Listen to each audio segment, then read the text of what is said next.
जय गुरु जी। मैं 97 में जब गुरु जी से मुलाकात हुई थी तो उस टाइम मैंने गुरु जी को गुरु नानक जी समझ करके माथा टेका और मन में कोई भाव नहीं था। तो 97 में जब मिला तो हम बड़ी अजीब अजीब की बातें जो सुनते थे। उसी समय में जब एम्पायर स्टेट में हम होते थे तो गुरु जी की अम्मा का भी 2 बार सेवा करने का अवसर प्राप्त हुआ। तो अम्मा से जब बातें सुनी, उन्होंने बताया जब गुरु जी इस संसार में अवतरित हुए थे, पहला सांस लिया इस धरती पर, तो पूरे घर में प्रकाश ही प्रकाश हो गया था। तो दाई कहती है कि अम्मा ये कोई साधारण बच्चा नहीं है, मैंने इतने बच्चों को जन्म दिलाया है, ऐसा बच्चा मैंने कभी नहीं देखा। ये देखना एक दिन ये बच्चा दुनिया को तारने के वास्ते इतने आया। तो ये जब वचन सुने हमने, अम्मा एक दूसरी और बात बताई। जब गुरु जी 6-7 साल के थे तो गुरु जी उनके घर के सामने 3 साधु सफेद वस्त्र धारण, सफेद पगड़ी लगा करके गुरु जी के घर पहुंच गए। दरवाजे पर खड़े हुए, अम्मा रास्ते गेट के पास बैठी हुई थी। अम्मा से कहा छोटा बच्चे का मुलाकात कराओ। तो अम्मा ने उसको इशारा करके बुलाया, वो क्या देख। तो वहां गुरु जी छोटे से और वो पूरे 6 फीट के जय नवाजी हुई। तो गुरु जी ने कहा आओ जी। जैसी आने को कहा तो गुरु जी के पीछे पीछे वो अम्मा रास्ते में बैठी हुई थी। तो अम्मा से गुरु जी ने कहा अम्मा कड़ा प्रसाद बनाओ। अम्मा इधर देखती है, इधर देखती है, इधर उधर देख करके कहते घर में कोई सामान नहीं कड़ा प्रसाद बनाने के कि कड़ा प्रसाद बनाओ। तो गुरु जी उन साधु कहते बैठ जाओ जी। अम्मा से जाकर के पूछे अम्मा की गल है बेटा, कड़ा प्रसाद बनाने के वास्ते कोई सामान नहीं है। तो गुरु जी ले है भी कोई बड़ी गल है, चूल्हे में आग जलाओ, कढ़ाई रखो, पर्चे से उसको हिलाना शुरू करो, चलाना शुरू करो, कड़ा प्रसाद तैयार 3 कटोरी में पा करके साधुओं को खिला करके विदा करो। तब गुरु जी अम्मा से आकर कहते अम्मा देखिए कौन थे, ब्रह्मा विष्णु महेश गुरु जी से बचपन से ही ब्लेसिंग्स लेने के लिए आते। यही कोटक एम्पायर स्टेट में हमारे सामने हुआ। एक दिन जब 3 सरदार जी 6 फीट पौड़ी लगा करके सफेद आए, कहता सी इतने का प्रसाद नहीं छपे। गुरु जी कहते हैं सचखंड का प्रसाद। गुरु जी के लिए क्या बड़ी बात है। गुरु जी ने सचखंड से हाथ ऊपर उठा करके सचखंड का प्रसाद लिया, प्लेट में रख करके उनको सब तो चलने लगे। एक संगत उठकर उनको देखने के लिए चल गई। तो गुरु जी ने उससे इशारा किया, वो कितने लब गया क्या लब ले। तो आयरन का गेट है गुरु जी के एम्पायर स्टेट से कोई 100 मीटर के करीब होगा।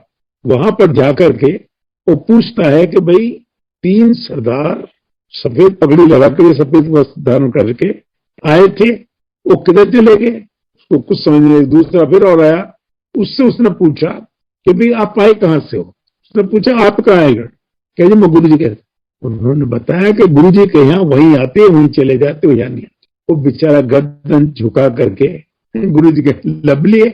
मेरा अपना जो समझ है तो गुरु जी के टाइम में हाईली क्वालिफाइड टॉप के ब्यूरोक्रेट्स, टॉप के वीआईपीज वो ही आते थे। हम जैसे तो बहुत कम होते थे, सेवक होते थे। तो गुरु जी कहते कि अंकल ये जो संगत मेरे नाल बैठी है ना, देखना मेरे बाद इनसे मुड़कर के कोई नहीं आएगा। तो आज हम देख रहे हैं वही चीज जो कहते थे गुरु जी, वही सच बात है। उनमें से कोई नजर नहीं आया, कोई एक आदि आता है, कोई तो चंद लोग ऐसे होते थे। एक दिन ऐसी गुरु जी ने कहा अंकल कितनी संगत होगी। मैंने 80-85 होगी। अच्छा। तो गुरु जी कहते हैं अंकल अगर इनमें से किसी ने एक ने मेरी बात मान ली तो मेरा काम बन गया। जिस काम के लिए मैं आया हूं वो काम बन जाएगा। तो एक संगत ने भी अगर बात मान ली तो वो यही कहते थे जो मेरे आसपास बैठे, इन्होंने देखो कोई मुड़ के नहीं आने वाला। तो वही बात है, ये गुरु जी के पास जब जाते हैं तो हर आदमी का मन भरा हुआ होता है क्वेश्चनों से, जवाबों से, क्वेश्चन क्वेश्चन, ये चाहिए, ये चाहिए, ये चाहिए, ये चाहिए। तो गुरु जी अंतर्यामी है, घट घट के जानते, उन्हें सब कुछ पता है। हम लोगों को क्या चाहिए?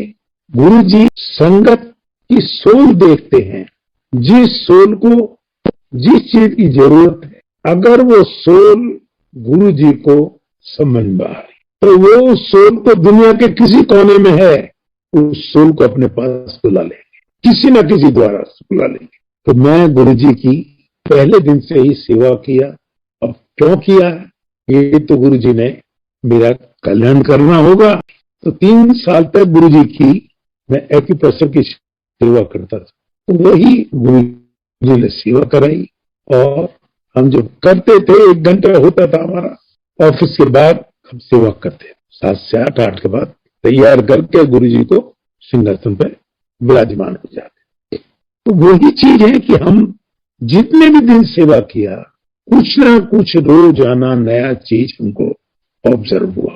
तो गुरु जी के बॉडी के हर पार्ट से अलग अलग खुशबू निकलती है। एक दिन गुरु जी जब प्रसाद बांटते थे तो गुरु जी ने एक बात बताई कि अंकल, जब लाइन लगती है प्रसाद के लिए, अपना नंबर कभी मत छोड़ना, क्योंकि देवता लोग भी उस लाइन में लगे हुए होते।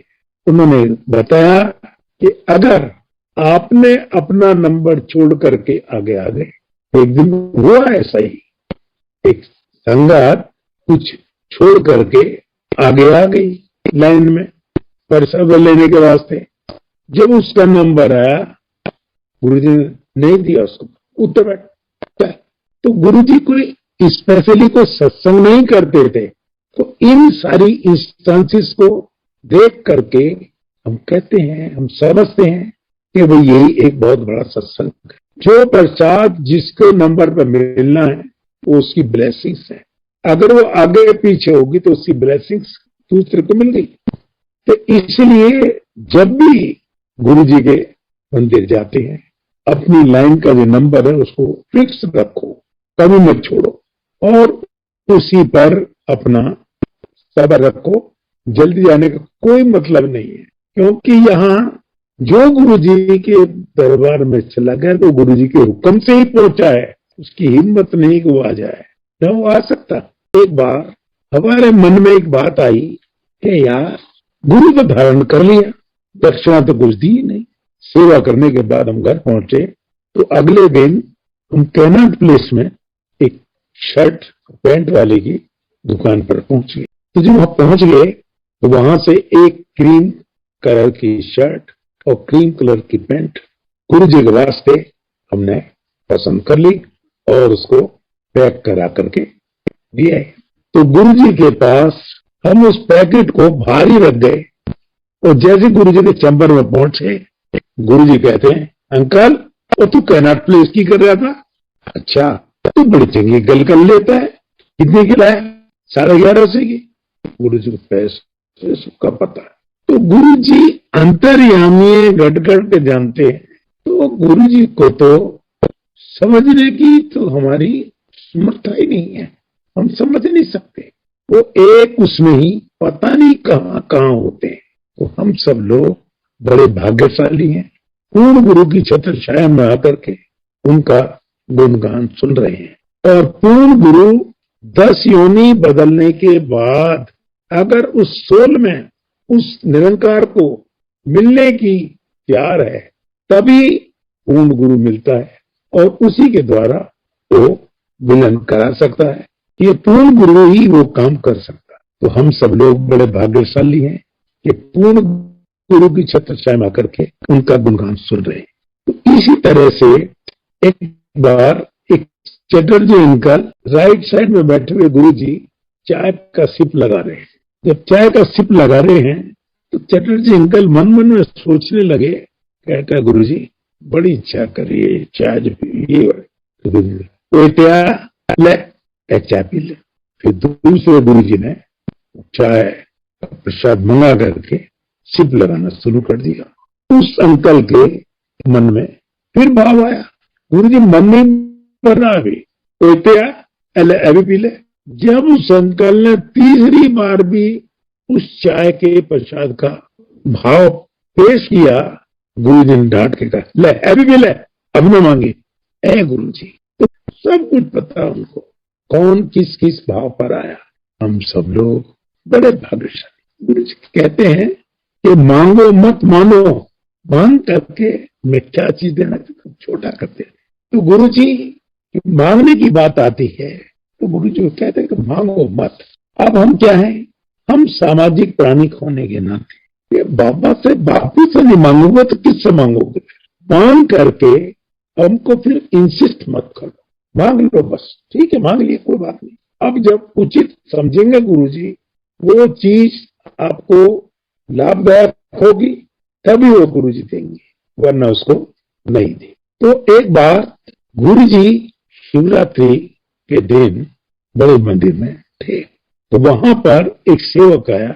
उस सेवक को गुरु जी कह रहे हैं, अंकल अगली शिवरात्रि नु गड्डी तो आई। और उसका मुंह खुला खुला गुरु को देखता ही रहा। वो मन में सोचता है, कहता है कि मेरी औकात साइकिल खरीदने की नहीं है, तो गुरु जी के गड्डी तो आई। तो अब गुरु जी के मुख से निकला हुआ वचन पत्थर की लकीर। उसकी आंटी जब 1 महीने करीब रह गया शिवरात्रि का, रोजाना गुरु जी के आगे अरदास देखे, गुरु जी अब 1 ही महीने रह गया, अब तो 15 दिन रह गए, तुझी के गड्डी तो आई। तो ऑल ऑफ ए सडन एक दिन उनकी आंटी के यहाँ एक चिट्ठी आई, चिट्ठी में लिफाफा, उसमें 2.5 लाख रुपए का चेक। वो जो चेक देख करके आंटी के गुरु जी ने गाड़ी दे दी। LIC की तरफ से चेक आया तो आंटी बड़ी खुश कि गाड़ी मिल गई। तो जब अंकल शाम को घर पर आए तो आंटी बड़ी खुश है, चेक करके आया, गुरु जी ने गाड़ी दे दी। अरे कैसे दे दी गाड़ी? देखो 2.5 लाख रुपए का चेक, हमें पता ही नहीं है। जो गुरु जी ये संगत आंटी अंकल तो वो भूल चुके थे कि ये कहाँ पैसा। तो आंटी अपने अंकल को कह रही है कि भाई अब ये गाड़ी ही लेनी है और कुछ नहीं। देखो जी, तो जब गाड़ी लेकर के शिवरात्रि वाले दिन पहुंचे, गुरु जी ने छेड़ दिया। तो गुरु जी कहते हैं, अंकल गड्डी तो है ना, देख ले। तो गुरु जी का लाख लाख शुक्रिया करके माथा टेक करके, गुरु जी देख लीजिएगा कि बस कहने की बात है कि हम गुरु जी को किस तरह से, तो हम सब लोग बड़े भाग्यशाली हैं, पूर्ण गुरु की छत्र छाया में आकर के उनका गुणगान सुन रहे हैं। और मेरा तो अपना इतना प्रैक्टिकल एक्सपीरियंस है, जिस सोल को जब जरूरत है वो गुरु जी उस सोल को बुला लेंगे अपने पास। धर्म उनके अपने अलग अलग। जैसे मैं एक दिन सेवा के वास्ते एंटर किया, गुरु जी कहते हैं वो पता नहीं कितने लफ्ती पाई है। मैंने जी कौन? गुरु जी कौन? वही गुड़गांव वाली। बड़ा अब एकदम ऐसी बात कह दिया, हमको ना नीचे का पता ना ऊपर का, किसी का पता ही नहीं है। तो वही गुरु जी ने वही सेंटेंस पता नहीं कितने लफ्ती पाई है, 3-4 वीक तक वो रिपीट किया हमारे को। तो मैं क्या किया, तो एक दिन उस आंटी का लड़का IC यूनिट में एडमिट है और उस सोल को गुरु जी किसी न किसी भी तरह से बुला करके अपने पास ब्लेस करना चाहते, तो कह लेंगे। तो एक दिन माथा टेक करके इजाजत लेकर के घर के लिए रवाना हो गया। तो जब उस टाइम हमारे पास पुरानी एक गाड़ी थी, उस पुरानी गाड़ी के पास पहुंचा, बच्चे गाड़ी में बैठ गए। तो पीछे का गाड़ी का गेट खोल करके मैं बाहर खड़ा हुआ, ऐसी देख रहा हूं, एक लेडी लंबी पतली बड़ी डिस्टर्ब मारुति 800 में आई गुड़गांव की तरफ से, और उसने ऐसा ब्रेक लगाया कि गाड़ी स्लिप होकर के 3-4 फीट आगे आ गई। झटके से दरवाजा खोला। मैंने उस लेडी से कहा, are you coming from Gurgaon? She said yes. My next question was, your son is admitted in IC unit? She asked me, how do you know? मैंने कहा, मरी तेन गुरु जी लवते पे हैं, तो कुछ ना कहे सीधी चली जा गुरु जी के दरबार में और माथा टेक दे, बच्चे का कल्याण हो जाए, जा। तो आंटी गई, वही किया गुरु जी ने। ये शनिवार की बात है, जब मंगल को मैं गुरु जी के पास सेवा के वास्ते पहुंचा, तो प्रसाद खाने के बाद हम हाथ धोने बाहर जाते थे। जब हाथ धोने बाहर गए तो वो आंटी हमको देख रही थी, भाग कर आई उसने हमको बताया कि अंकल जी, गुरु जी ने बच्चे को ब्लेस करके कल घर बुला करके प्रसाद खिलाकर घर वापस भेज दिया। जय गुरु जी, जय गुरु। मैंने उस सोल को नहीं देखा। मन में भाव था, मैंने किया इतना बड़ा सत्संग हो गया और उस सोल को नहीं देखा। तो साउथ दिल्ली में एक सत्संग हो रहा था, तो यहाँ हमारे गुरु भाई कहते हैं भाई साउथ दिल्ली में ब्रदर के यहाँ एक सत्संग है और गाड़ी में जगह है, आप चलिएगा मेरे साथ। मैंने हाथ जोड़ी, मैं नहीं। और गुरुजी ने ऐसी चाबी भरी, मैं ऑटो रिक्शा लेकर के साउथ दिल्ली पहुंच गया। तो सारे के सारे वहीं खड़े थे और मेरे को देख करके हैरान हुए। तो यार, जब हम कह रहे थे गाड़ी में चलने के लिए तब तो आप अब देखो ऑटो रिक्शा लेकर आए। तो गुरु जी ने वो सोल ऑल ऑफ अ सडन प्रसाद चखने के बाद खड़ी हो गई। कहता है एक भार्गव अंकल है जो मेरा सत्संग करते हैं। मैंने किया अच्छा गुरुजी, ये सोल है वो। उस सोल को मिलाने के लिए गुरुजी ने मुझको साउथ दिल्ली भेजा और उस सोल से बात की। तो घर मन में कोई भी शंका हो तो वो मुलाकात करने के लिए उस सोल को जब हमने भाव किया तो गुरुजी सोल तो होनी चाहिए बता। तब उसको देखा, कोई अंकल मेरा सत्संग करते, तब उसने बताया कि उसको मिलाने के लिए मैंने गुरुजी ने हाँ उसको मैं पहुंचा। है गुरुजी, मैं सैटरडे के दिन गुरुजी के माथा टेका तो गुरुजी कहते हैं अंकल और तेरी बॉम्बे वाली मीटिंग कैंसिल। मैं हका पका रहेगा मैंने गुरुजी। तो गुरुजी ने कहते तो पत्थर की लकीर। तो मंडे जब हुआ, सैटरडे की बात थी, मंडे को जहां मैं काम करता हूं वो चेयरमैन साहब ने हमको टेलीफोन करके बुलवा लिया। जब पहुंच गए वहां, तो अभी जो मीटिंग है तुम्हारी बॉम्बे में उनको सारे को इंटीमेट कर दो, वो कैंसिल कर दो, फिर मीटिंग करेंगे, पहले ये काम करो। तो हमने ड्राफ्ट बनाया, करा करके सबको इंटीमेशन दे दी, किसी को टेलीफोन करके कैसी करके बात चिट्ठी भी भेज दी। तो ये तो सब चीज ऐसा हो।